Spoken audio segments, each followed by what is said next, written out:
Hello guys, welcome back to the next tutorial. So in today's lecture, we're going to talk about something that we do pretty much in our everyday life. We're going to talk about conditional logic. And if you're wondering how are we utilizing conditional logic in everyday life, then I'm going to give you a quick good example.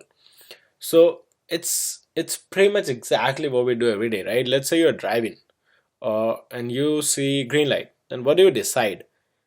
You decide to just go, right? And if you see a red light, you decide, okay, let's stop. If you see a yellow light, you decide yellow or orange. You decide, let's prepare to stop. It'll just turn gray. It'll just turn red, right? So that's conditional logic. You are taking decisions based on the condition that's happening. So it's simply like that. That if the light is green, it's let's go. If it's red, stop it, right? So that's pretty simple thing. That's something that we do in everyday life. Similar to this, we do a lot of things like, right, if it's too hot, then turn on the AC, or if it's too cold, then turn on the heater and all those things, right? So it's just simple conditional logic. We do actions in our lives as well based on some condition, right? So let's bring up PyCharm, and I've created a file called conditional.py, and we'll just show those things how we define in Python language. So let's say if I'm gonna say, let's say something like that, if 100, so the syntax is like this. If is the conditional statement. If 100 is greater than 10, that's my statement, and it ends with a colon, not the semicolon, it's just a colon. Then I want to print something. I want to print 100 is greater than 10. That's it, right? So let's see what happens. And you guys see that it's really important in Python. We were not doing this till now because we haven't encountered anything like that, but it's really important in Python to keep track of the spaces. So when I hit enter after the if statement, this didn't go up here, right? There is an indent of 4 spaces, 1 2 3 and 4, sorry, 1 2 3 and 4. So there is an indent of 4 spaces for the if statement. So then only Python knows that this statement lies under the if condition. So it's really important to indent everything with 4 spaces, or adjust your tab. By default it's there in PyCharm. Your tab is already 4 spaces, so if I hit backspace and hit tab, it's 4 spaces indentation. If you see, so basically it's any indentation. It's not like, so don't think that it's just 4 spaces particularly, but that's the convention. So that's PEP standard, but I can just do one space. So if I do 1 space, it's good. You can see up there, right? But you can see this error. It's not error, it's a warning message, kind of suggestion that indentation is not a multiple of 4. So they recommend that the indentation should be a multiple of 4. So, and it's good, right? Because one indentation space is not even clear. If you have a code of 100 lines, you will not be able to identify, because in Python we don't have any curly braces or anything. So we rely on indentation, the spaces. So we hit tab, it's 4 spaces, it's good. So if I'm gonna run this code, let's see what happens. Oh, it's still taking the old code, so let's change the configuration file. Control structure should now point to conditional.py. Okay, and hit OK. So run the code again, and it says 100 is greater than 10, right? That's great. So let's say if my condition is false. Let's say if I make the condition as false. So I make 100 is less than 10, which is a false condition, right? And let's run the code now. Nothing prints this time, right? So that's what I wanted to show you guys, that it works based on the conditional logic, and it verifies if the condition is correct. It goes ahead and executes the code that lies inside the if block. And how do we define the block? Any block after any code after the if statement which has an indentation is considered to be under if condition. And if I write more code here, let's say here print,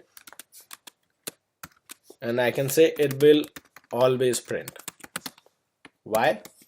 because it's not under the if condition. It's not under if condition. It's not indented, right? So it's always gonna print. So let's run it. It says it will always print, right?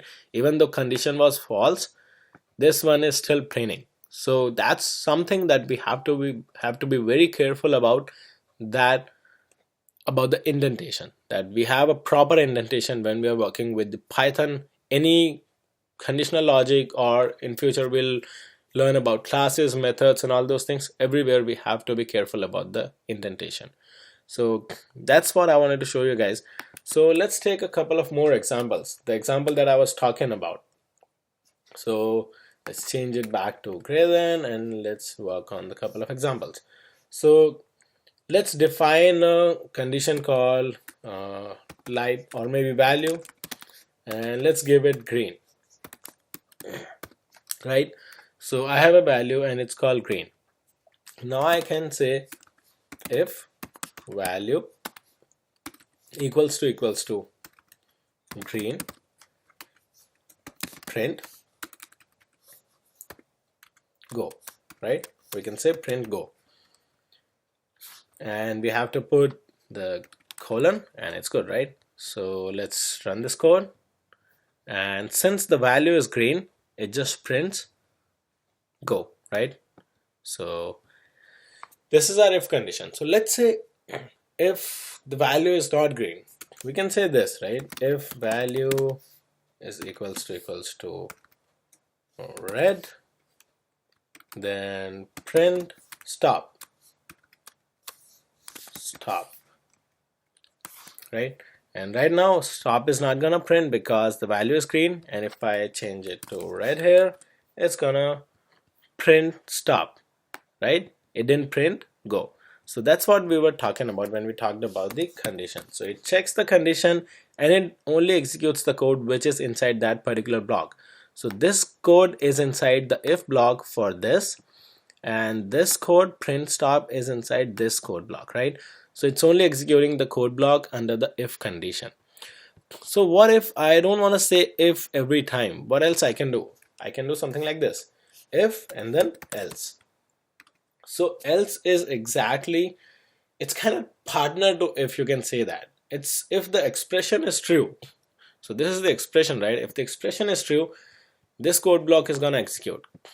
Otherwise, if the expression is not true, if this is not executing, then it'll tell Python that execute whatever comes under else. So if I can say something like this: if the statement is not true, if the expression is not true, then print stop. So right now the value is green and we are checking for green, so it's gonna print go, and it's fine, right? This one is the value. And if I change the value to something else, let's say let's print it red, let's change it to red and run the code now. Right now it printed stop. So that's how it works, guys. They work in pairs. If else. It's not necessary to use else for every if condition, but that's how it works. But else will always come if there is an if condition, right? If can come individually as well. Alright, but there are more conditions in life, right, than just being green and red. In fact, in lights as well, there is one more, yellow light, right? So what do we do in those cases? So we have another keyword called elif, and it's basically nothing, but it's exactly what it sounds like. It's just the expression that we mention in elif that should be executed if the previous condition is not true. So if I say if value equals to let's say yellow,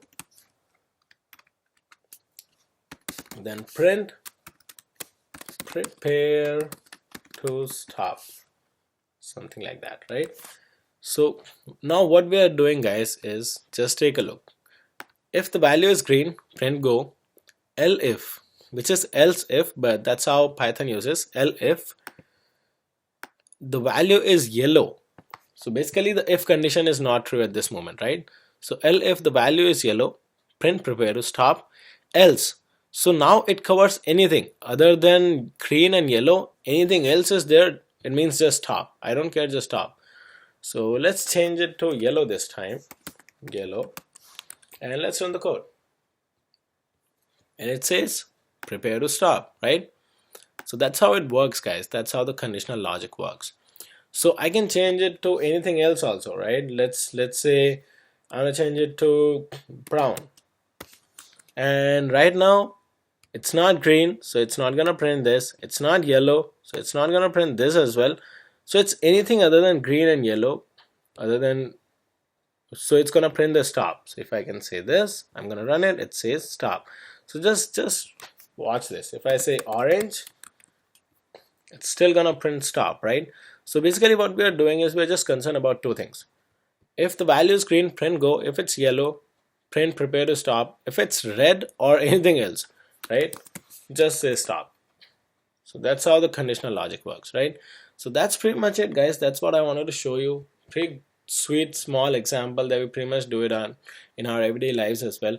So the file will be there, so just download it, refer it, and as always, practice a lot. And if you have any questions, just come back to me with your questions and I'll be more than happy to help.